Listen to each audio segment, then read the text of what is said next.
Hello everyone, ఇలాంటి videos మీకు ముందుగా కావాలి అనుకుంటే మా ఛానల్ని సబ్స్క్రైబ్ చేసుకొని పక్కనే ఉన్న బెల్ ఐకాన్ని క్లిక్ చేయండి. అప్కమింగ్ రివ్యూలోకి వెళ్ళిపోదాం.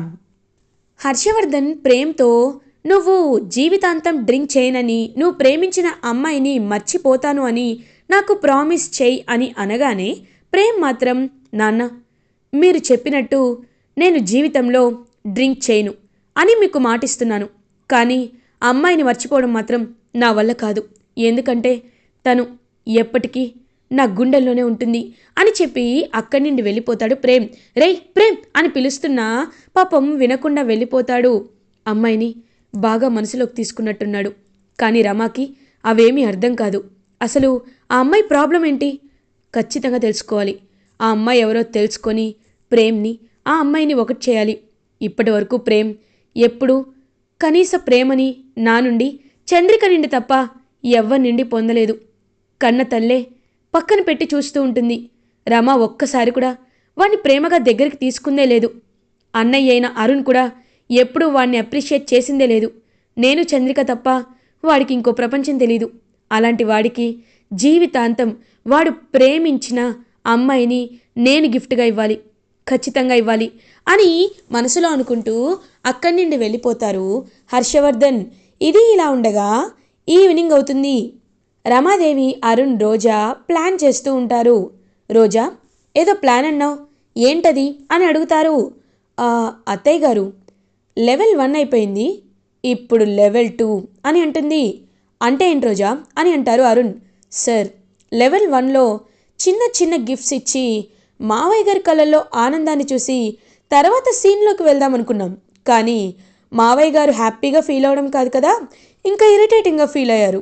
కాబట్టి వాళ్ళు ఇంప్రెస్ అవ్వలేదు. మనం అనుకున్నది ఒకటి అయింది, ఒకటి అయింది. కాబట్టి లెవెల్ 2కి వెళ్ళాలి. ఇప్పుడు డైరెక్ట్ అటాక్ చేయాలి. ఈసారి మనకి ఎవరి పేరుపై ఆ 51% షేర్స్ ఉన్నాయో ఖచ్చితంగా తెలిసిపోతుంది. కాబట్టి అత్తయ్య గారు అని అంటారు. కాల్ చేశాను రోజా, వస్తున్నారు అని ఇంకా అలా వస్తారనమాట.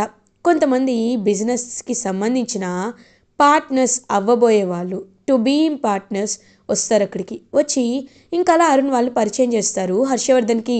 డాడ్, వీళ్ళ పేరు దివాకర్, మన వాయుపుత్ర ఎయిర్లైన్స్ నంబర్ 1 అయితే వీళ్ళది నంబర్ 2 డాడ్. కాబట్టి ఎప్పటి నుండో మన ప్లేస్ని బీట్ చేయాలనుకున్నారు, బట్ మనం ఎప్పుడూ ఆ ఛాన్స్ ఇవ్వలేదు కదా, అందుకే మనతో మర్జ్ అవ్వడానికి వీళ్ళు యాక్సెప్ట్ చేస్తున్నారు డాడ్ అని అంటారు. ఓ నిజమా, మీరు ఎందుకు మాతో మర్జ్ అవ్వాలనుకుంటున్నారు అని అడుగుతారు. సార్, గత కొన్నేళ్లుగా మా ఏరోప్లేన్ కంపెనీ లాసెస్లో నడుస్తోంది, బట్ అయినా నంబర్ 1లో ఉండాలనుకున్నాం, కానీ మీరు వచ్చాక మీ అంత క్వాలిటీ సర్వీస్ని కానీ, క్వాలిటీ అండ్ ఫాస్ట్ ట్రావెల్ని కానీ మేము ప్రొవైడ్ చేయలేకపోతున్నాం. సో మేము మీతో మర్జ్ అవ్వాలనుకుంటున్నాం. వాటికి సంబంధించిన అన్ని డాక్యుమెంట్స్ని కూడా మేము తీసుకొచ్చాం, కావాలంటే చూడండి అని ఇంకా అలా డాక్యుమెంట్స్ ఇచ్చేసరికి చూస్తూ చాలా హ్యాపీగా ఫీల్ అవుతారు హర్షవర్ధన్. మావయ్య గారు, ఇవాళ చాలా మంచి రోజంట, కాబట్టి ఇవాళ అగ్రిమెంట్ చేసుకుందామా అని అంటారు. వెంటనే ఇంకా అలా అరుణ్, రోజా, ఇంత పెద్ద న్యూస్ని ఇంత చిన్నగా చేసుకోవడం నాకు ఇష్టం లేదు, కాబట్టి ఒక గ్రాండ్ పార్టీని అరేంజ్ చేసి బిజినెస్ అగ్రిమెంట్ని కండక్ట్ చేద్దాం, అందరికీ తెలియాలి కదా మన స్టామినా ఏంటో అని అంటారు. అవును నిజమే, అయితే పార్టీ కండక్ట్ చేస్తామన్నమాట అని చూస్తూ ఉంటారు హర్షవర్ధన్. మావయ్య గారు, మీరు ఎలాగో బిజినెస్ పార్ట్నర్షిప్లోకి ఎంటర్ అవ్వాలి అనుకుంటున్నారు, కాబట్టి మన అన్ని విలువలు ఇప్పుడు మర్జ్ అవ్వాలంటే ఖచ్చితంగా 50% షేర్స్ అయితే కావాలి కదా. మరి ఎవరి చేతిలోనూ గ్రూప్ వైజ్లీ 50% షేర్స్ లేవు, అంటే 51% మీరు రాసిన వాళ్ళు ఖచ్చితంగా వచ్చి మనకి అగ్రిమెంట్పై సైన్ చేయాలి. మరి వాళ్ళు అని అనేసరికి ఆలోచనలో పడతారు హర్షవర్ధన్. అరుణేమో, డాడ్ కావాలంటే నేను తీసుకొచ్చేస్తాను, వాళ్ళు ఎక్కడుంటారో చెప్పండి అని అడుగుతారు. రేపు పార్టీ అరేంజ్ చేస్తానన్నావు కదా, ఆ పార్టీకి నేను తీసుకొస్తానులే, అక్కడే వాళ్ళు సంతకం పెడతారు, సరేనా అని అంటారు. ఓకే డాడ్ అని అలా వెళ్ళేసరికి, రోజా నువ్వు చాలా తెలివిగా ఆలోచిస్తున్నావు, నేను ఎవరు ఏంటి అనేది 51% రాసింది ఎవరిపై అనేది చెప్పట్లేదని మీరు ఇలా ప్లాన్ వేశారా? మీ ప్లాన్ని ఖచ్చితంగా నేను తిప్పికొడతాను అని గట్టిగా ఫిక్స్ అవుతారు హర్షవర్ధన్ చామంతితో జరిగిందంతా చెప్తారు. అయ్యగారు, మీరేమీ కంగారు పడకండి. ఈవినింగ్ పార్టీ ఇంట్లోనే అరేంజ్ చేస్తారు కదా, అత్తని ఎలాగైనా తీసుకొచ్చి సైన్ పెట్టించచ్చు అని అంటారు. లేదమ్మా, చంద్రిక చదువుకోలేదు కదా, తను సైన్ పెట్టినా సరే అది గుర్తుపడతారు కదమ్మా అని అంటారు. అయ్యగారు, ఒకవేళ సైన్ కాకుండా వేలిముద్రలు కూడా తీసుకోవచ్చు కదా అని అంటారు. పాసిబులేనమ్మా, ఫింగర్ ప్రింట్స్ తీసుకోవచ్చు. మనం తన వేలు కట్ అయిందని ఏదో ఒక రీజన్ చెప్పొచ్చు అని అంటారు. సైన్ చేస్తే అత్తని గుర్తుపడతారు కాబట్టి మనం వేలిముద్ర ద్వారా వెళ్దాం అయ్యగారు. అది మాత్రమే కాదు, ఇంకా చాలా చాలా ప్లాన్లు ఉన్నాయి. మీరేమి కంగారు పడకండి, నేనున్నాను కదా, నేను చూసుకుంటాను అని ఇంకా అలా వెళ్తుందనమాట హ్యాపీగా చామంతి. అమ్మ చామంతి అని ఇంకా డాక్యుమెంట్స్ని ఇస్తారు హర్షవర్ధన్. ఓకే, నేను వీటిని ఎలా అయినా సైన్ పెట్టిస్తాను అని ఇంకా అలా డాక్యుమెంట్స్ని తీసుకుంటుంది చామంతి. ఇది ఇలా ఉండగా ఈవినింగ్ అవుతుంది. ఇంకా అలా ఆ పార్టీని అయితే గ్రాండ్గా కండక్ట్ చేస్తారు. అప్పుడే చామంతి చంద్రిక దగ్గరికి వస్తుంది. వచ్చి, అత్త, నీతో కొంచెం మాట్లాడాలి అని అంటుంది. ఏంటి చామంతి అని అడుగుతారు. అత్త, నేను కాలేజ్కి వెళ్తున్నాను కదా, అందులో చిన్న ఇబ్బంది వచ్చింది. కాబట్టి ఇదిగో ఈ ఫామ్పై ఖచ్చితంగా తల్లిదండ్రులు కానీ లేకపోతే సంరక్షకులది కానీ సైన్ ఉండాలంట, వేలిముద్రైనా ఉండాలంట. నాకు అమ్మ నాన్న ఇద్దరు దూరంగా ఉన్నారు కదా, నాన్న జైల్లో ఉన్నాడు, అమ్మ ఏమో వైద్యం కోసం వేరే సిటీకి వెళ్ళింది. అలాంటప్పుడు నువ్వే కదా నాకున్నావు, నువ్వు వేలిముద్ర వేస్తావా అని అడుగుతుంది. అయ్యగారు ఉన్నారు కదే అని అంటుంది.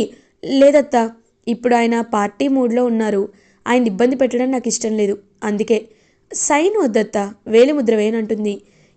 నాకు సంతకం వచ్చు కదా అన్న. లేదత్తా పర్లేదు, వేలిముద్ర వేయాలంట అని చెప్పి ఇంకా అలా చంద్రికతో ఫింగర్ ప్రింట్ని తీపించుకుంటుంది చామంతి.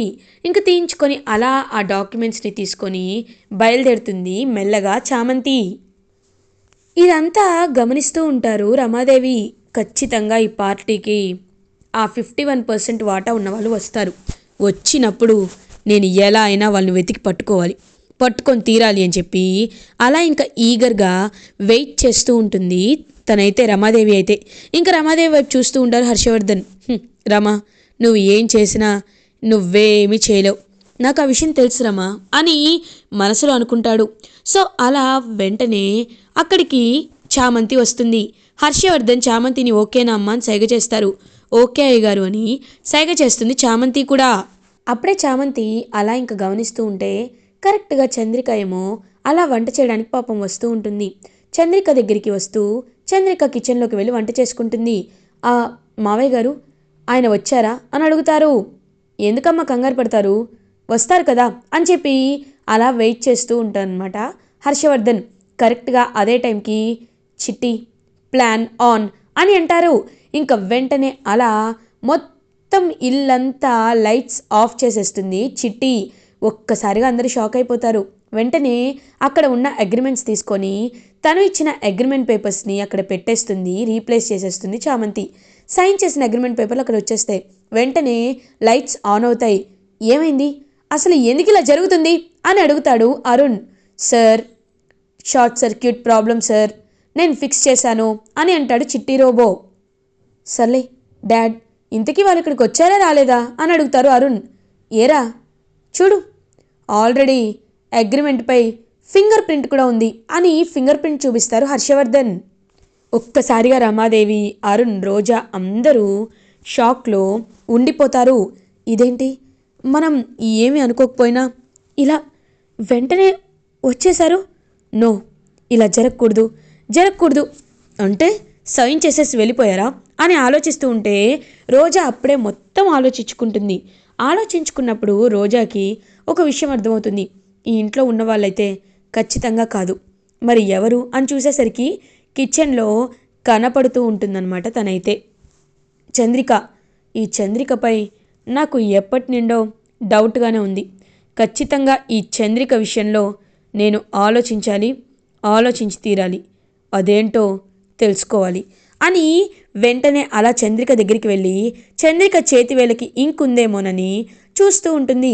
అత్తయ్య చూసారా, ఇక్కడ వేలి ముద్రపై ఇంక్ ఉంది, అంటే ఖచ్చితంగా ఇంక్ ఉంటుంది అత్తయ్య. ఇంక్ ఎవరికైతే చేతికుంటుందో వాళ్ళెవ్వరిని మీరు వెళ్ళనివద్దు, ఎవరైనా సరే అని చెప్పి ఇంకా మొత్తం వెతుకుతూ ఉంటారు. వెతుకుతూ ఉంటే అప్పుడే అలా కరెక్ట్గా ఇంకా వెంటనే చంద్రిక దగ్గరికి వెళ్ళి రోజా చూసేసరికి చంద్రిక చేతికి ఇంక్ ఉండదు. ఒక్కసారిగా రోజా షాక్ అయిపోతుంది. ఏంటమ్మా, మీరు దేని గురించి ఆలోచిస్తున్నారు అని అడుగుతారు. ఏం లేదు అని అక్కడి నుండి వెళ్ళిపోతుంది. ఇంకలా అందరి చేతికి చెక్ చేసినా ఎవరి చేతికి ఆ ఇంక్ అయితే ఉండదు. ఒక్కసారిగా అలా ఇంకా షాక్లో ఉండిపోతారనమాట ఫ్యామిలీ మెంబర్స్ అందరూ. అదంతా చూస్తూ ఇరిటేటింగ్గా ఫీల్ అవుతారు. లేదు అంటే కావాలనే మావయ్య గారు ఇంత ప్లాన్ చేశారనమాట అని ఆలోచిస్తుంటే, ఏమ్మా మీరే ప్లాన్ చేసినప్పుడు నేను ప్లాన్ చేయడంలో తప్పేముంది రోజా అని అంటారు. మావయ్య గారు మేమేం ప్లాన్ చేయలేదు. వద్దమ్మా వద్దు, ఎలాంటి అబద్ధాలు చెప్పొద్దు, ఎందుకంటే మీ గురించి అన్నీ నాకు తెలుసమ్మా. అలాంటప్పుడు ఈ అబద్ధాలు ఆడి కూడా మీరు వేస్టే. అయినా ఒకటి గుర్తుపెట్టుకోండి, ఎన్ని రోజులు నిజాన్ని దాచిపెట్టలేం.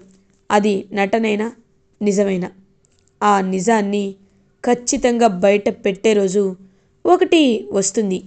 అప్పటి వరకు అందరూ ఓపిక పట్టండి, అంతేకాని మళ్ళీ ఇలాంటి ప్లాన్లు వేయకండి అని గట్టిగా చెప్తారు హర్షవర్ధన్. సో అలా చామంతి చాలా తెలివిగా అగ్రిమెంట్ పేపర్స్పై చంద్రిక ఫింగర్ ప్రింట్ని ఇచ్చి అక్కడి నుండి వెళ్ళిపోతుంది. రమాదేవి చామంతి దగ్గరికి వస్తుంది. వచ్చి ఏంటి నువ్వు కావాలనేది ఎంత చేసావు కదా అని అడుగుతుంది. నేనేం చేశాను, నేనేం చేయలేదు అని అంటుంది. లేదు, నువ్వేం చేయలేదని అబద్ధాలు చెప్పొద్దు. అగ్రిమెంట్ పేపర్లపై నువ్వే వేలి ముద్ర వేసావని నాకు తెలుసు. ఆ 51% నీ పేరుపైనే రాశాడనుకుని నాకు తెలుసు. నువ్వు దొంగతనంగా అగ్రిమెంట్ పేపర్లని తీసుకురావడం నేను చూశాను. అంటే ఆయన్ని నువ్వు కావాలని మాయ మాటలు చెప్పి నువ్వు ఒక కూతురులాగా నటింపచేసి మా ఆస్తంతా కొట్టేయాలనుకుంటున్నావా అని ఇంకా అలా చామంతి చెంప పగలగొట్టబోతుంటే ఒక్కసారిగా ఒక చెయ్యి అడ్డుకుంటుంది. ఎవరో కాదు, హర్షవర్ధన్. వెంటనే ఇంకా రమాదేవి చెయ్యిని వెనక్కి తోసేస్తారు. రమా, ఏం చేస్తున్నావు రమా, ఏం చేస్తున్నావు, ఎందుకు తన్ని కొడుతున్నావు?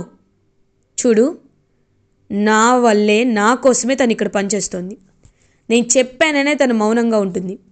తన పేరుపై ఏ ఆస్తి రాయలేదు, ఏ పర్సెంట్ కూడా లేదు. కాబట్టి నువ్వేమీ కంగారు పడాల్సిన అవసరం లేదు అని అంటే, మరి ఎవరి పేరు మీద రాసావు హర్ష అని అడుగుతారు.